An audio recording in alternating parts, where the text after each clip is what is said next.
नमस्कार दोस्तों, आज हम शुरू करने वाले हैं चैप्टर 8 का इंट्रो और प्लस। इसी वीडियो में सारे फॉर्मूला इस चैप्टर में जो काम आने वाले हैं सभी देखने वाले हैं। इससे पहले हमने 1 से लेकर के 7 चैप्टर तक के एनसीईआरटी से सभी एक्सरसाइज बिल्कुल डिटेल तरीके से समझी है। आपका चैप्टर 6 भी बिल्कुल सभी थ्योरम्स हमने बहुत क्लियरली समझी है। उस पूरे चैप्टर को हमने 13 लेक्चर्स में शूट किया। वीडियोज का आपको लिंक डिस्क्रिप्शन में मिल जाएगा, उससे आप जरूर चेक कीजिए। आपको दिक्कत है वहाँ पर आपको सोल्यूशन डेफिनेटली मिलने वाले हैं। तो शुरू करते हैं अपन इंट्रो वीडियो। चैप्टर 8 का बहुत कमाल का वीडियो, बहुत डिटेल तरीके से आपको इसमें इन्फॉर्मेशन मिलने वाली है। तो आज हमारा लेक्चर नंबर 1 है और इसमें हम शुरुआत से देखते हैं इंट्रोडक्शन क्या है इस ट्रिग्नोमेट्री चैप्टर का। नाम ही चैप्टर का इंट्रोडक्शन टू ट्रिग्नोमेट्री है, यानी चैप्टर 8 जो है वो ट्रिग्नोमेट्री का इंट्रोडक्शन आपके लिए लेके आ रहा है। 11th क्लास में जब जाओगे तो ट्रिग्नोमेट्री और बड़े लेवल पे सीखोगे आप। यहाँ पे आप इंट्रोडक्शन सीख रहे हो, यानी बेसिक चीजें आपको पता चलेंगी। तो सबसे पहले trigonometry is the study of relations between sides and angle of A triangle. अभी ट्रिग्नोमेट्री है क्या? अगर आपसे कोई पूछे व्हाट इज ट्रिग्नोमेट्री, तो ट्रिग्नोमेट्री एक मैथ की एक ब्रांच है जिसमें आप साइड्स और एंगल के बीच का रिलेशनशिप पढ़ते हो। और ये साइड्स एंगल किसकी होंगी? ट्रायंगल की। तो ट्रायंगल होगा, उसकी साइड्स और एंगल के बीच का रिलेशन जो हम पढ़ते हैं वो हम ट्रिग्नोमेट्री में पढ़ते हैं। तो ट्रिग्नोमेट्री का मीनिंग है।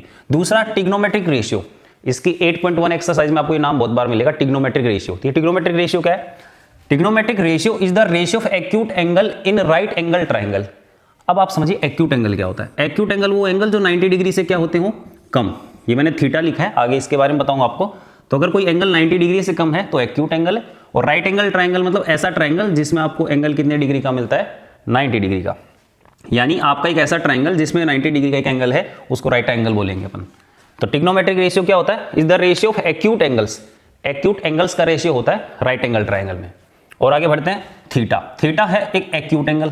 थीटा बेसिकली आप बार बार लिखते रहेंगे थीटा। तो थीटा एक ग्रीक वर्ड है और ये काम आता है हमें एक्यूट एंगल लिखने के लिए। हम थीटा यहाँ पे लिखेंगे, वो हम एक्यूट एंगल को शो करने के लिए लिखते हैं। कुछ मैंने नाम लिखे, यानी कुछ ट्रिग्नोमेट्रिक रेशियोज हैं। तो there are 6 trigonometric ratios. Someone asked to you how many trigonometric ratios? There are 6 trigonometric ratios. अब मैंने इनका शॉर्ट नाम और पूरा नाम दोनों लिख दिया। साइन थीटा, इसको शॉर्ट में साइन थीटा बोलते हैं। रीड दोनों को सेम ही किया जाता है। फिर है कोसाइन थीटा, जिसको शॉर्ट में कोस थीटा बोला जाता है। टेंजेंट थीटा, जिसको शॉर्ट में टेन थीटा बोलते हैं।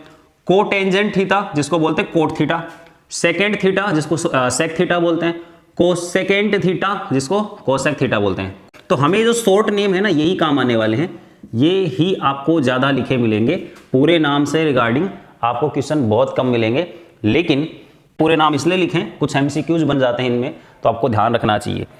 अब एक चीज और आ रही है, sine theta is not product of theta and sine. बहुत से लोग समझ लेते हैं साइन और थीटा पास पास लिखें तो साइन का और थीटा का आपस में प्रोडक्ट है, पर प्रोडक्ट नहीं है।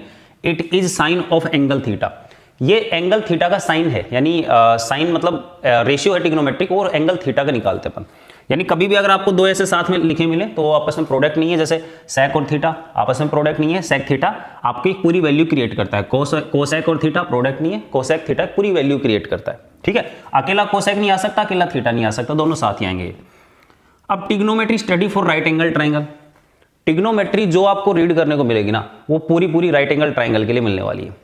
मतलब ट्रिग्नोमेट्री में आपको राइट एंगल ट्रायंगल ही मिलेगा और कोई दूसरा ट्रायंगल मिल ही नहीं सकता।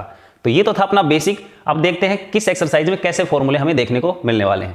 सबसे पहले 8.1 में आपको ट्रिग्नोमेट्रिक रेशियो से रिगार्डिंग क्वेश्चन मिलेंगे।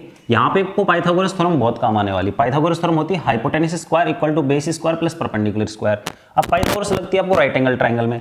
मैंने आपको अभी थोड़ी देर पहले बताया था कि जितने भी ट्रायंगल्स यहाँ मिलने वाले सभी राइट एंगल्स पे काम चलेगा ट्रिग्नोमेट्री में स्पेशली। तो ट्रायंगल जो होगा राइट एंगल, उसमें नीचे वाली साइड को हम बेस बोल देते हैं और हमारे 90 के सामने वाली साइड हाइपोटेनस हो जाती है, और जो आपकी खड़ी वाली साइड है वर्टिकल साइड, उसको परपेंडिकुलर बोलते हैं। तो यहाँ से हमने एच काम में लिया, यहाँ से बी से बेस से बी काम में लिया, परपेंडिकुलर से पी काम में लिया। तो एक हमारा फॉर्मूला बनता है PBP HHB। आपने बहुत सुना होगा इसके बारे में, पंडित बद्री प्रसाद और हर हर भोले। ये इसका शॉर्ट ट्रिक है याद करने का। तो PBP HHB आपको ऐसे भी याद हो जाएगा। PBP HHB ट्रिग्नोमेट्रिक रेशियोज निकालने का सिंपलेस्ट वे है। आपको यहाँ पर ट्रिग्नोमेट्रिक रेशियोज हमने बता दिए कि देयर आर 6 ट्रिग्नोमेट्रिक रेशियोज। तो साइन है, कोस है, टेन है, फिर है कोट, फिर है सेक और है फिर कोसेक।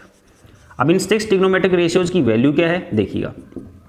सबसे पहले आपको साइन मिलेगा यहाँ P/H। तो P/H तो हो गया साइन, ये साइन हो गया, ये कोस हो गया। कोस क्या होगा? B/H। फिर टेन होगा, टेन क्या होगा? P/B। फिर यहाँ लिखो कोट, ऐसे आना, कोट क्या होगा B/P, फिर आएगा सेक, सेक क्या होगा H/B, ऐसा ना उल्टा पड़ेंगे यहाँ पे, फिर होगा लास्ट में कोसेक, कोसेक का होगा H/P, है ना, ये कोसेक, ये होगा H/P। ठीक है दोस्तों, तो आपको ट्रिग्नोमेट्रिक रेशियोज के फॉर्मूले मिल गए हैं। साइन निकालना हो तो परपेंडिकुलर अपॉन हाइपोटेन्यूस करो। मान लीजिए मेरे पास एक ट्राइंगल है और ये ABC नाम है इसका, और ये 4 है, ये 3 है और ये 5 है। कोई पूछे कि साइन थीटा, यहाँ लिख लेता हूँ, तो साइन थीटा कोई पूछे तो परपेंडिकुलर अपॉन हाइपोटेन्यूस, तो इस ट्राइंगल में परपेंडिकुलर कौन है 4 और हाइपोटेन्यूस कौन है 5, तो हम ऐसे यहाँ पे आंसर देंगे। तो 8.1 में आपको PB और HSB से आपके क्वेश्चंस हो जाने हैं। कुछ जगहों पर आपको पाइथागोरस का भी यूज लेना पड़ेगा साइड्स निकालने के लिए, और बहुत सिंपल है। ट्रिक इसकी है पंडित बद्री प्रसाद हर हर भोले, तो हर हर बोलते रहिए और आपका काम हो जाएगा। देखते हैं 8.2 में क्या आने वाला है।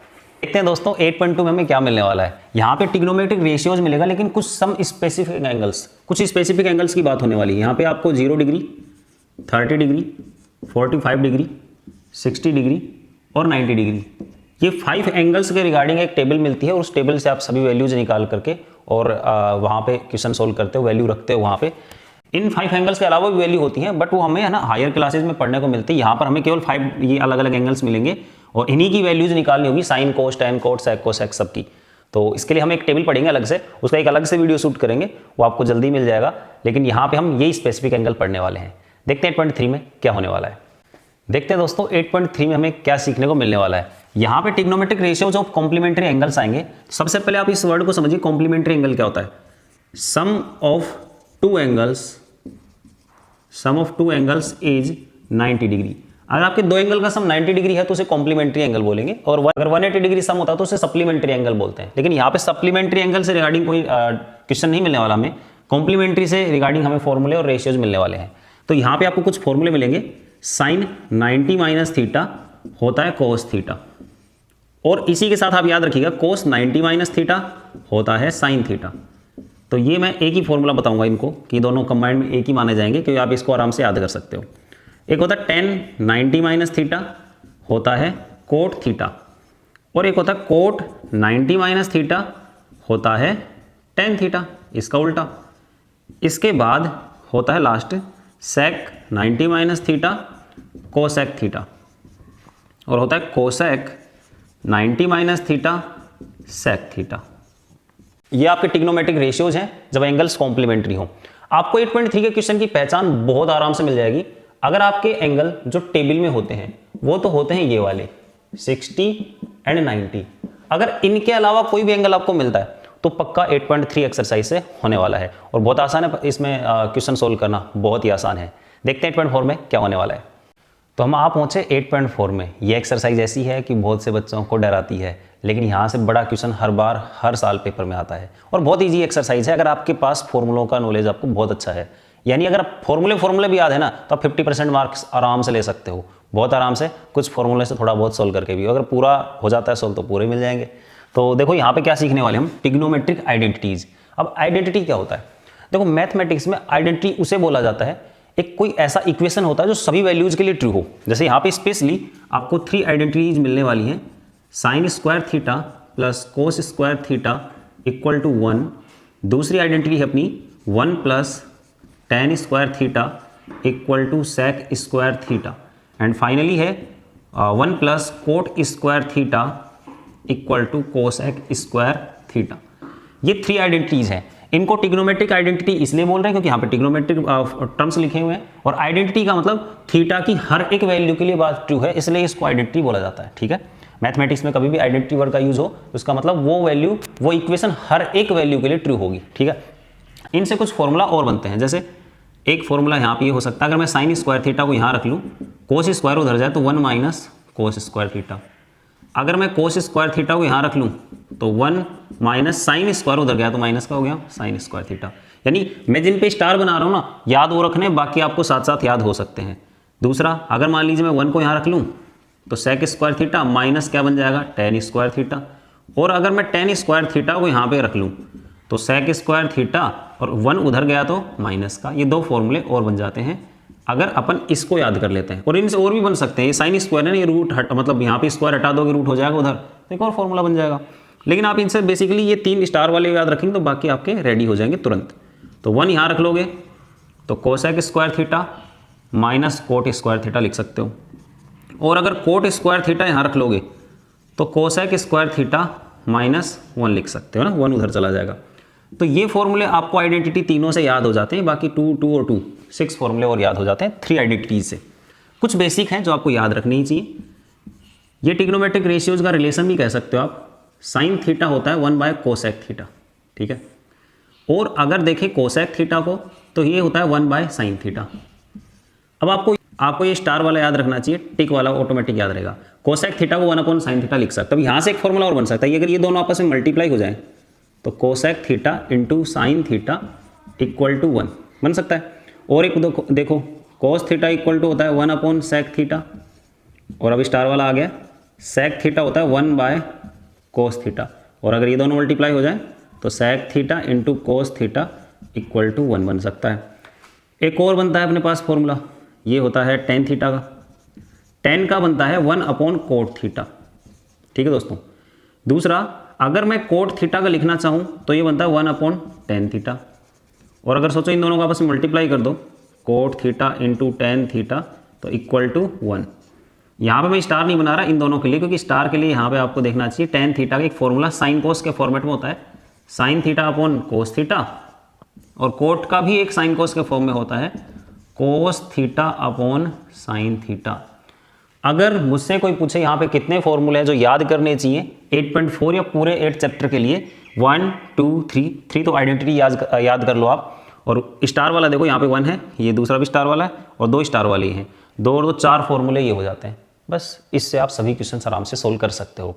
तो 8.4 में इन्हीं आइडेंटिटीज का यूज करके आप पूरे 8.4 के क्वेश्चन जो प्रूव करने उन्हें प्रूव कर सकते हो। दोस्तों ये हमारा थोड़ा सा क्विक रिवीजन हो गया, इससे आपको हर एक एक्सरसाइज के बारे में थोड़ा पता चल जाता है कि क्या क्या वहाँ पे हम पढ़ते हैं, और ये पता होना ज़रूरी है। अगर आपको ये वीडियो से मिले ये इन्फॉर्मेशन या वैसे आपको याद हो, पर ये होनी ज़रूरी है, क्योंकि इससे आपको चैप्टर के बारे में काफ़ी डीप नॉलेज होता है। कभी एग्जाम में कोई क्वेश्चन दिखा तो आप वहाँ पे देख के आइडिया लगा सकते हैं, ये तो उस एक्सरसाइज का है, और जब ऐसा दिमाग में क्लिक हो गया उस एक्सरसाइज का है तो उसके सॉल्यूशन करने के नए नए रास्ते आपका दिमाग खुद ब खुद आपको दे देगा। नंबर दूसरी बात ये, आपको इसके बाद हम 8.1 से 8.4 एक्सरसाइज भी इन्हीं वीडियोज़ में आगे आगे करवाते रहेंगे, तो आप बहुत अच्छे से समझते रहिए, बिल्कुल बारीकी से समझिए और आपको दिक्कत नहीं आएगी। चैप्टर 8 भी बहुत आसान लगेगा।